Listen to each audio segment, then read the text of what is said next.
ஒரு ஸ்பூன் ஆமத்தூள் எடுத்துக்கலாம். கொஞ்சமாக தனியாக போடும்.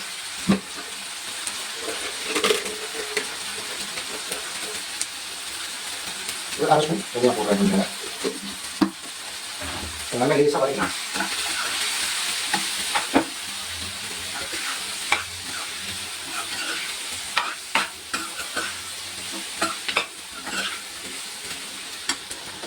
அடுத்ததாக கொஞ்சம் பெருங்காயத்தூள் ஆட் பண்ணிக்கணும்.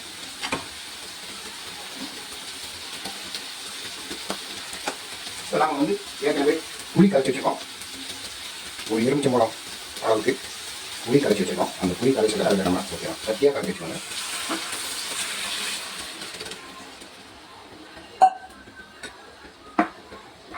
நல்லா கலக்கி விட்டுறோம்.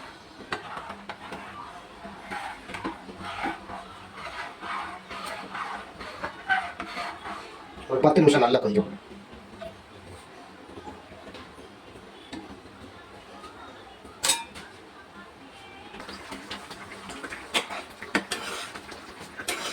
அந்த வத்த குழம்பு கொஞ்சம் கொஞ்சமாக நல்லா கட்டி ஆகிட்டு வருது.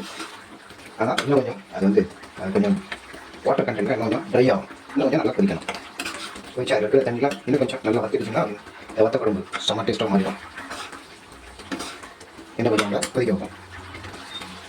இந்த வத்த குழம்பு நம்ம நேரம் ஒரு 5 நிமிஷம் நல்லா கொதிக்க வச்சிட்டோம். ஒரு மூடி போட்டு மூடிட்டு இப்போ ஆல்மோஸ்ட் இந்த வத்த குழம்பு வந்து பார்த்தீங்கன்னா ஃபினிஷிங் ஸ்டேஜ் வந்துட்டு அவ்வளோதான். பாருங்க நல்லா வந்துச்சு. இதே மாதிரி வத்த குழம்பு நல்ல கெட்டியாக வத்த குழம்பு டேஸ்ட் மாதிரி இருந்துச்சு. அவ்வளோதான்.